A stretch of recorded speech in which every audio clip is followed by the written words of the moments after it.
Okay, તો શું થશે? So torque means torque is defined as a twisting force. So twisting force જ્યારે પણ આપણે મૂવમેન્ટ કરીશું ત્યારે ડ્યુરિંગ ધી મૂવમેન્ટ આપણું જે મસલ છે, મસલ ઉપર જે ફોર્સ લાગે છે એનાથી શું થશે? ટ્વિસ્ટિંગ મૂવમેન્ટ થશે. અને because of the twisting movement rotational movement થશે. આપણે જે abduction, adduction, internal external rotation આ બધી જે મૂવમેન્ટ કરીએ છીએ that is because of the torque produce by the muscle. So મસલની પોઝિશન જેવી રીતે હોય બોન ઉપર, દેટ વિલ પ્રોડ્યુસ ટોર્ક. અને એ ટોર્ક જે છે એનાથી આપણી રોટેશનલ મૂવમેન્ટ થશે, રાઈટ? તો torque means the ability of a force to rotate the body segment.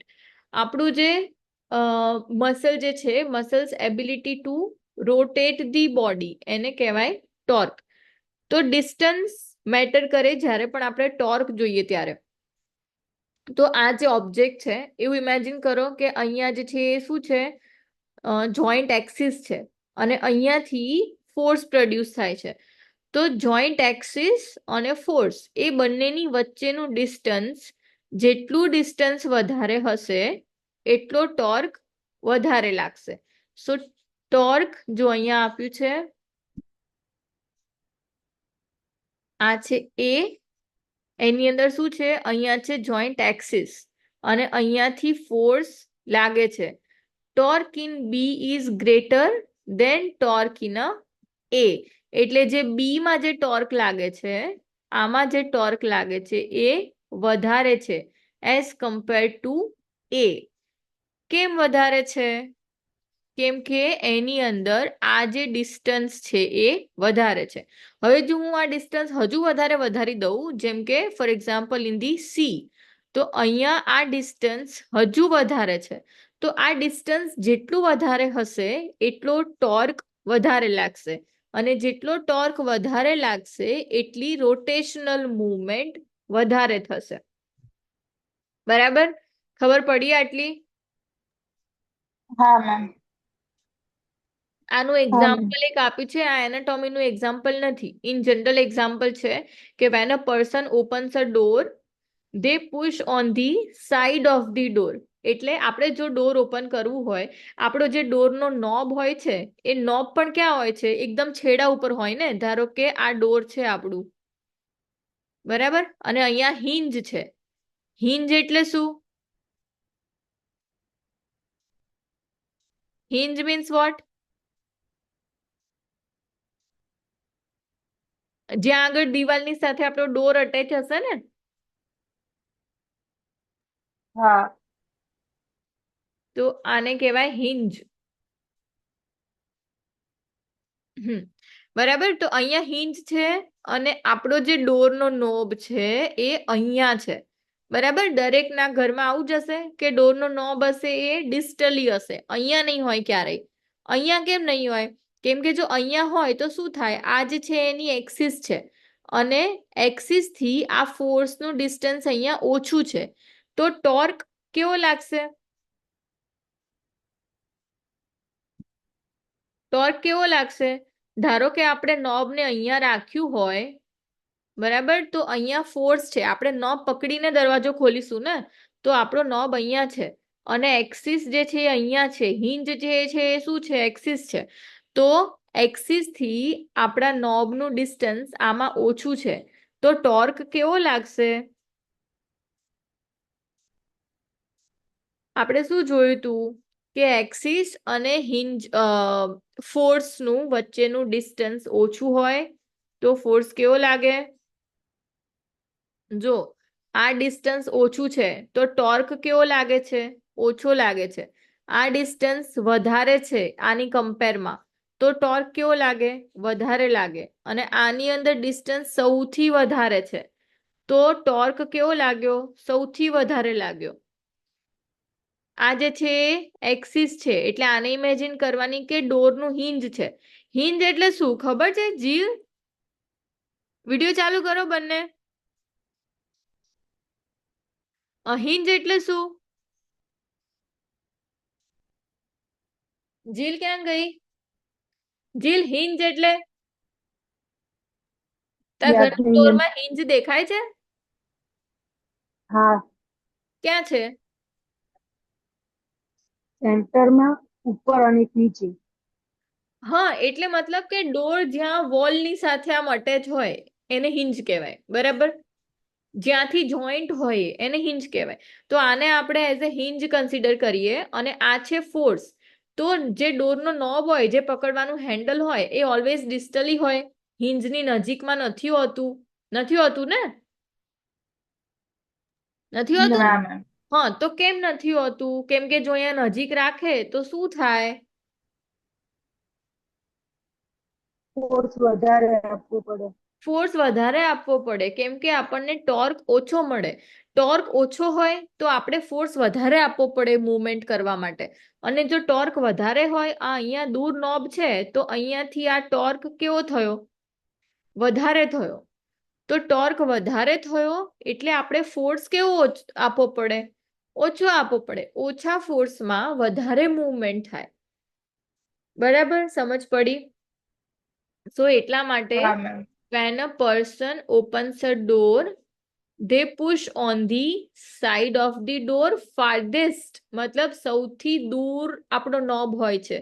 કેમ કે pushing on the side closest to the hinge requires considerably more force. તો આ સેમ વસ્તુ આપણા મસલ ઉપર ઇમ્પ્લિમેન્ટ થાય કે આપણા મસલની પણ પોઝિશન એવી રીતે હોય કે જેનાથી એ મેક્સિમમ અમાઉન્ટ ઓફ ટોર્કને પ્રોડ્યુસ કરી શકે. જેટલો ટોર્ક વધારે પ્રોડ્યુસ થાય એટલી મૂવમેન્ટ ઇઝીલી થાય, રાઈટ? જેટલો ટોર્ક વધારે હશે એટલી મૂવમેન્ટ ઇઝીલી હશે. તો સેમ વસ્તુ એપ્લિકેબલ થશે in the anatomical pulley. So anatomical પુલ્લીમાં શું આવશે? આપણે પુલ્લી જોયું હતું ફર્સ્ટ યરમાં, રાઈટ? પુલ્લી જે ફર્સ્ટ યરમાં હતું સેમ વે એનું એપ્લિકેશન આપણા બોડી ઉપર આવશે ઇન ધી એનાટોમિકલ પુલ્લી. તો એનાટોમિકલ પુલ્લીમાં શું આવે કે આ એનું એક એક્ઝામ્પલ છે. તો આ એક્ઝામ્પલમાં શું છે? આ શોલ્ડર જોઈન્ટ છે, મિડલ ડેલ્ટોઇડનું એક્ઝામ્પલ આપ્યું છે કે જે મિડલ ડેલ્ટોઇડ છે એની પોઝિશન એવી રીતે છે કે જેનાથી એ એક્રોમિયન પ્રોસેસને આમાં કાઉન્ટ કર્યું છે એઝ અ,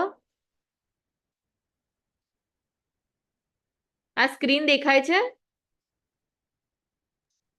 હા મેમ. ઓકે.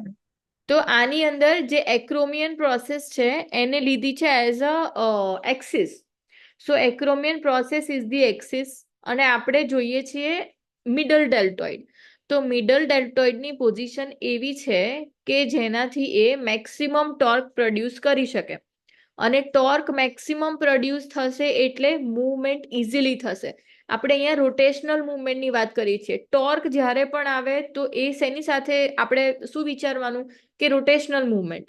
કેમ કે ટોર્ક એટલે જ force which produce rotational movement. બરાબર, ખબર પડી? આ જે છે ને હા એ મેમ. બેઝિક છે. આનું તમારે એપ્લિકેશન કરવાનું આવશે બધા જોઈન્ટમાં. જે તમે બધા જોઈન્ટ ભણ્યા ને એ બધા જોઈન્ટ્સમાં જે તમે કાઇનેટિક અને કાઇનેમેટિક જોયું એમાં જેટલા પણ ફોર્સ જોયા એ બધા ફોર્સ આને જ રિલેટેડ હશે. તો એનાટોમિકલ પુલ્લી એટલે શું કે આની અંદર એક એક્સિસ હોય અને બીજો જે મસલ હશે એ ટોર્ક પ્રોડ્યુસ કરતો હશે ટુ પ્રોડ્યુસ ધી મૂવમેન્ટ. તો આ એક્ઝામ્પલ છે શોલ્ડર જોઈન્ટનું જેની અંદર એક્રોમિયન પ્રોસેસ ઇઝ ધી એક્સિસ અને આપણે જોઈએ છીએ મિડલ ડેલ્ટોઇડનું. તો જે ફર્સ્ટ ડાયાગ્રામ છે, ફર્સ્ટ ડાયાગ્રામમાં જો અહીંયા એક્સિસ છે, બરાબર, અને ફોર્સ આવે છે અહીંયાથી, આ જે લાઈન આપેલી છે ત્યાંથી ફોર્સ આવે છે. તો ફર્સ્ટ ડાયાગ્રામમાં શું છે કે આ બંને વચ્ચેનું જે ડિસ્ટન્સ છે એ ઓછું છે. તો ઓછું છે મતલબ ટોર્ક કેવો પ્રોડ્યુસ થશે?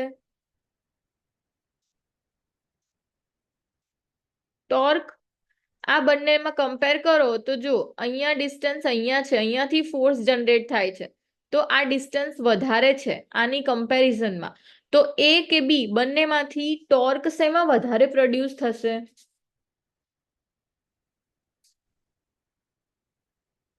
આ બંને ડાયાગ્રામમાં ટોર્ક શેમાં વધારે પ્રોડ્યુસ થશે? આમાં અહીંયા એક્સિસ છે, એક્સિસ ઇઝ એક્રોમિયન પ્રોસેસ, અને આ જે છે લાઇન ઓફ ફોર્સ કયા મસલનો છે? મિડલ ડેલ્ટોઇડનો.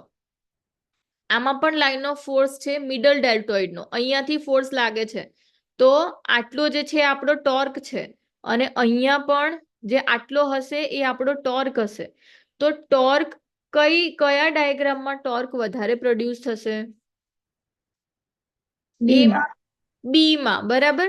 તો બી માં ટોર્ક વધારે પ્રોડ્યુસ થશે. તો ટોર્ક વધારે પ્રોડ્યુસ થાય તો રોટેશનલ મૂવમેન્ટ ઇઝીલી થાય, બરાબર. તો એટલે જ્યારે આપણે અબડક્શન કરીએ ત્યારે ઇઝીલી મૂવમેન્ટ થાય છે because of the position of middle deltoid, બરાબર. એટલે હા આ મેમ. જે છે એ શું છે? આ જે છે એ શું છે? આ શું આપ્યું છે? આ એની ઓરિજિનલ એનાટોમિકલ પોઝિશન નથી. આ એવું બતાવ્યું છે એમણે કે જો આ એની ઓરિજિનલ પોઝિશન છે, આ ડેલ્ટોઇડનો ફોર્સ છે, ડેલ્ટોઇડની પોઝિશન આ છે, તો આવી પોઝિશન કેમ છે એની મિડલ ડેલ્ટોઇડની? કેમ કે એ ટોર્ક વધારે પ્રોડ્યુસ કરી શકે અને આપણે મૂવમેન્ટ ઇઝીલી કરી શકીએ.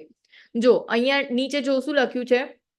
A schematic representation of muscle force produced by middle deltoid if muscle acted on a straight line between the origin and insertion. જો આ મસલ સ્ટ્રેટ લાઇનમાં હોત તો શું થાત? આવું હોત, તો આપણાથી અબડક્શન ઇઝીલી ના થતું હોત, બરાબર. પણ ઓરિજિનલી શું છે? આ વાળું છે બી. A more anatomic representation of the middle deltoid muscle એ શું બતાવે છે? Its line of pull deflected away from the joint axis, બરાબર. તો અહીંયા દૂર છે જોઈન્ટ, આ જોઈન્ટ એક્સિસ છે, જોઈન્ટ એક્સિસ થી આ દૂર છે, તો દૂર છે તો મતલબ કે ટોર્ક વધારે પ્રોડ્યુસ થશે. ટોર્ક વધારે પ્રોડ્યુસ થશે એટલે આપણે મૂવમેન્ટ ઇઝીલી કરી શકીશું. સમજ પડી? હા મેમ. ખબર હા પડે મેમ. છે? તે ખાલી એમને પડી મેમ. પડે છે મેમ. તો આ શું છે? એનાટોમિકલ પુલ્લી. એનાટોમિકલ પુલ્લી એ 5 માર્ક્સમાં આવે છે ને?